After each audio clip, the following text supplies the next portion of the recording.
When I first met her, I knew that she was gracious and refined. After all, she'd been to Agnes Scott. It's one of the best girls' schools, one of the best schools for women in the nation. I came to Oxford in 1960 as a graduate student in English, and she was already here. She was a graduate student in history, and she was married and had one and maybe two children then. She was warm, and she really cared about people. I miss Jan a lot because we were good friends. Jan came to the university after having finished her doctorate here, and they invited her back to teach in the Department of History. And so she was a faculty member in history. I was a faculty member in communication sciences and disorders. So there weren't a lot of women at that point on the faculty. And so we became friends. I teasingly say she was my mentor and my hero, but it's the truth because she was balancing and showing the rest of us how to balance life when you have itty bitty children and you're working full time.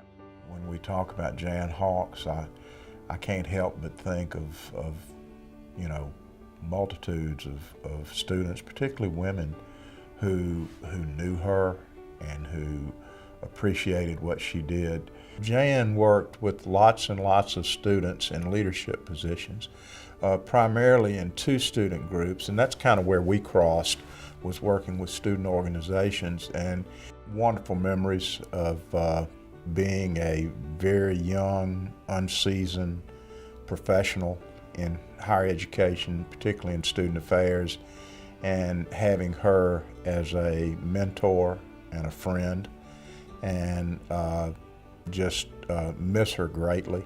She was a very, very special person. Her area specialty was women of the South, and so she was very aware of and attuned to the progress that was being made at university and institutions around the South, particularly in the role of women at that university.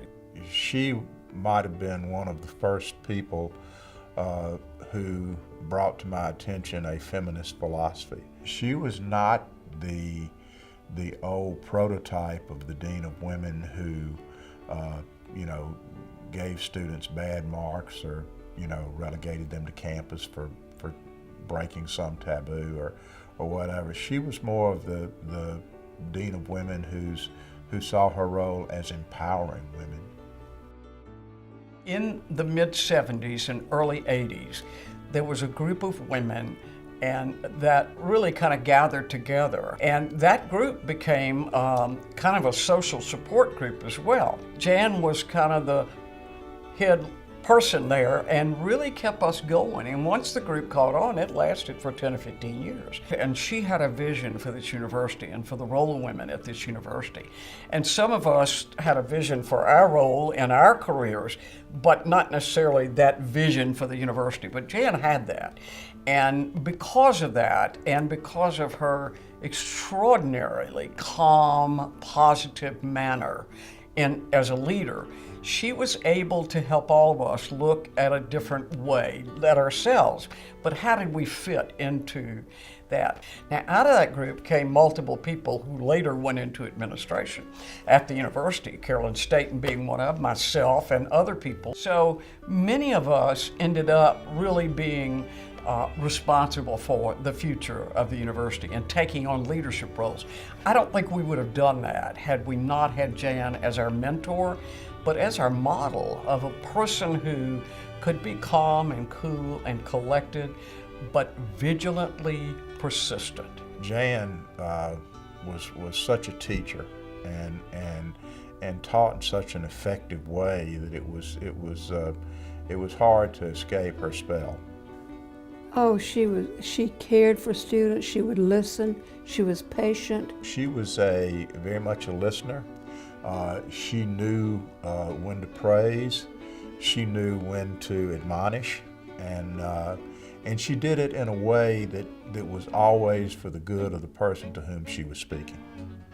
So she taught me more in an office 10 feet away than she could in a semester of classes.